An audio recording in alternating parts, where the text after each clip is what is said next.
Bismillahirrahmanirrahim. So today we'll talk about the whole periodic table setup. ठीक है कि इसमें ग्रुप्स कहाँ है, पीरियड्स कहाँ है और कौन कौन से जो है उसके पीरियड्स किधर है, ग्रुप्स किधर है. लेकिन जो क्लासिफिकेशन है ना, हम पीरियडिक टेबल को क्लासीफाई करते हैं. ठीक है ना, क्लासिफिकेशन ऑफ पीरियडिक टेबल. तो इसमें इम्पोर्टेंट बात यह है कि जो बेसिस ऑफ क्लासिफिकेशन है ना वो हमारे पास डिफरेंट होते हैं. देखो, बेस्ड ऑन पीरियड्स, ये एक किस्म की क्लासिफिकेशन है. अब दूसरी क्लासिफिकेशन पीरियडिक टेबल की कौन सी है, वो आपके पास है based on block of elements. ठीक है. अब तीसरी जो क्लासिफिकेशन है वो है based on metallic and non metallic character. So it should be clear to you that we classify the periodic table into different types, but based on different bases, based on periods and groups. ठीक है, ये आपके पास एक किस्म का classification है. अब दूसरी किस्म के जिसमें हम लोग क्या करते हैं, क्लासीफाई करते हैं पीरियडिक टेबल को, वो उसके लिए हमारे पास बेसिस जो है वो बिल्कुल टोटली डिफरेंट है. उसमें हम पीरियडिक टेबल को ब्लॉक्स के अंदर डिवाइड करते हैं. और जो तीसरा क्लासिफिकेशन है उसकी बेसिस जो है वो हमारे पास मेटालिक और non metallic character of element होता है. तो it should be clear to you कि मैं क्या कह रहा हूँ. मैं कह रहा हूँ कि पीरियडिक टेबल को हम लोग जो क्लासीफाई करते हैं ना, वो डिफरेंट बेसिस के ऊपर करते हैं. Based on groups and periods भी करते हैं, based on block of elements भी कर रहे होते हैं, और based on metallic and non metallic character भी कर रहे होते हैं. तो सबसे पहले मैं आपको based on periods and groups के वो क्लासिफिकेशन आपको समझाऊंगा कि उसके अंदर किस तरह है, फिर ब्लॉक वाला करूंगा, और फिर जो है वो based on metallic and non metallic वाला करेंगे. ठीक है. So it should be clear to you कि किस तरह है. अच्छा, देखो, अब हम लोग फर्स्ट करेंगे जो क्लासिफिकेशन है based on periods and groups. अब वो क्लासिफिकेशन कैसे है, उसको हम उसकी बेसिस पर जो क्लासिफिकेशन है उसमें हम लोगों को पता है पहले वाले में कि जो सारा पीरियडिक टेबल है ना, सारा पीरियडिक टेबल उसको हमने दो चीज़ों में तकसीम किया हुआ है. पीरियड्स में तकसीम किया हुआ है, पीरियड्स में, और ग्रुप्स में तकसीम किया हुआ है. ये पहले किस्म का जो क्लासिफिकेशन है वो ये है कि सारे पीरियड हमने इसमें पीरियड्स में, ग्रुप्स में. अब कितने हैं, 7 पीरियड्स हैं और 8 ग्रुप्स हैं. ठीक है. अब देखो किस तरह से 7 पीरियड्स है, वो ये चीज़ मैं आपको बाद में समझाऊंगा कि पीरियड 7 है. यहाँ से आप देखें, ये एक पीरियड, ये दूसरा, और ये तीसरा, ये चौथा, ये पांचवा, और ये छठा, और ये सातवां. तो यहाँ से बिल्कुल आपको क्लियरली नज़र आ रहा है कि हमारे पास कितने हैं. हमारे पास पीरियड्स जो है ये ऐसे हॉरिजेंटल होते हैं ना, हॉरिजेंटल हमारे पास पीरियड्स होते हैं, और ऐसे वर्टिकल हमारे पास ग्रुप्स होते हैं. तो आप देखिए पीरियड्स आपके पास इस तरह से 7 आपको नज़र आ रहे हैं. देखो, ये एक वाला, फिर दूसरा, और फिर तीसरा, और फिर चौथा, पांचवा, और छठा, और सातवां. इसको समझना बहुत आसान है. ठीक है. लेकिन ग्रुप्स की अगर हम बात करें, वो हमारे पास 8 बनते हैं. अगर आप ऐसे काउंट करोगे ना तो ये 8 नहीं बनते, ये बहुत ज़्यादा बनते हैं. देखो यहाँ से काउंट कर लो, 1 2 3 4 5 6 7 8 9 10 11 12 13 14 15 16 17 18. तो ये हमारे पास 18 ग्रुप्स बनते हैं. अगर आपको कोई ये कहे कि ऐसे जो कॉलम्स होते हैं वो आपके पास ग्रुप्स होते हैं, और ऐसे जो होते हैं वो पीरियड्स होते हैं, तो अगर आप पीरियडिक टेबल को लेके ऐसे काउंट करोगे ना, ऐसे, तो क्या होगा, आपके पास 18 ग्रुप्स आते हैं रादर देन 8. तो इसमें मसला ये है कि आप देखें, हर एक ग्रुप जो है, ये ए वाला ग्रुप है ना, ये डिवाइडेड है, ये 2 में डिवाइडेड होता है. देखो, हर एक ग्रुप, फॉर एग्जाम्पल एक ग्रुप है ना, तो उसके हमारे पास दो और ग्रुप बनते हैं ऐसे. तो 1A और 2A. तो इस वजह से हमारे पास जो ग्रुप्स है ना वो ज़्यादा आ रहे हैं, लेकिन है हमारे पास 8.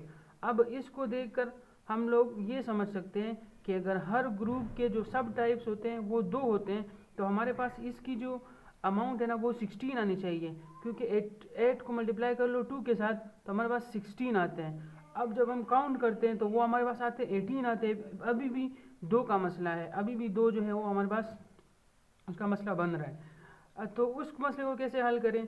देखो यहाँ पर देख लो सारा कुछ।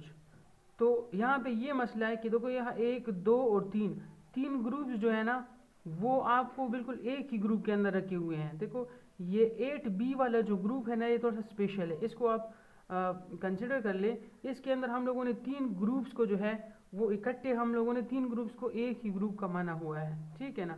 तो अगर आप ऐसे करोगे कि 3 ग्रुप्स को 1, 2 और 3 को आप एक ही कंसिडर करोगे तब आपके पास ये मसला जो है वो हल हो जाएगा, ठीक है ना। फिर आपके पास क्या होगा, आपके पास फिर 18 जो है वो 2 प्लस करके ना 2 प्लस करके यहाँ से तो आपके पास 18 बनते और ये मसला आपके पास हल हो जाता है, ठीक है। देखो कैसे हल होगा, देखो ऐसे ऐसे हल होगा। ये 1A है और देखो ये 2A है, तो इसको एक कर लो, ये 1 हो गया, ठीक है। अब ये B है और ये 2B है, तो ये आपके पास दूसरा बन गया, ठीक है। अब देखो जो आपके पास है तीसरा, ये 3B है और ये 3A है, ये तीसरा बन गया। अब ये 4B है और ये 4A है, तो ये चौथा बन गया। अब ये 5th B है और ये आपके पास क्या है 5th A ये रहा, तो ये 5वां बन गया है। अब 6th B ये है और 6th A ये है, तो आपके पास छठा बन गया है। अब देखो 7B ये है और 7A ये है, ठीक है। 7A हमारे पास ये है, तो आपके पास ये 7वां बन गया है। अब देखो 8B ये तीनों और 8A ये, तो ये आपके पास 8 बन गए, तो मसला ख़त्म। तो मेरे ख्याल से अब मैंने मसला बना भी दिया और मसला ख़त्म भी कर लिया। देखो दोबारा देखो, ऐसे आप काउंट करोगे ऐसे ऐसे, तो आपके पास ग्रुप जो है वो 8 नहीं बनेंगे, ग्रुप्स आपके पास 18 आएंगे, ठीक है।